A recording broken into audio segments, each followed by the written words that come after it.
Environmental justice is about using the resources of the earth in a fair and equitable way to actually reduce poverty and make sure that everyone has a decent standard of living without jeopardizing the future generations of the earth and without destroying the earth in the process. So that means from the social work perspective that I'm here to talk about, on behalf of the International Association of Schools of Social Work and the International Federation of Social Workers and the International Council for Social Welfare, is that we're wanting to ensure that the environment and the resources that come from the environment are actually used equitably across the world so that people's human rights and the goods and services that they're entitled to as part of the Universal Declaration of Human Rights is actually observed. So from a UN point of view and the UNFCCC, it's about ensuring that we have the elimination of poverty, which is already one of their goals. The big problem is, how do we realize it?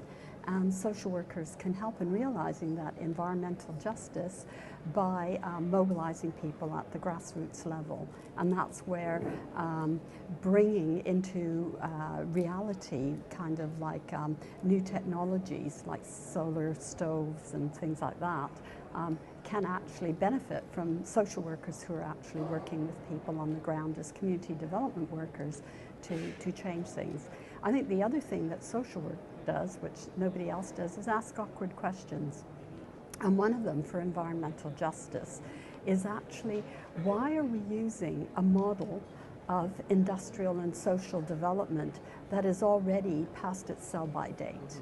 We're actually asking that question because we think that we need to collaborate globally and internationally, and that's where this conference is really quite frustrating from a social work perspective, because people are not talking about how we collaborate to really realize this ambition. And it means that if we're really going to use renewable energy sources, we have to transfer technologies over to all countries so that they have access to that. It does mean hard choices. For example, I think for those of us in the West, it means that we've got to stop using fossil fuel, the majority of us, in the way that we do. But of course, that is different for different people, even in the West. If you're one of the jet-setting entrepreneurs with billions at your disposal, you go everywhere by private jet, not by bus or walking. So your carbon footprint is going to be different. For people in the East, I think it's looking for alternative models of development that do not destroy the environment is absolutely crucial, and we actually can help each other because there are lots of people who are working on these issues, but they don't talk to each other. For the Global South, I think again they have lots of resources where we can see that, you know, China's buying up lots of African and Latin American resources, but what's happening to the people there? They're having low wages, they're not really developing their goods and services that they need to survive, to thrive.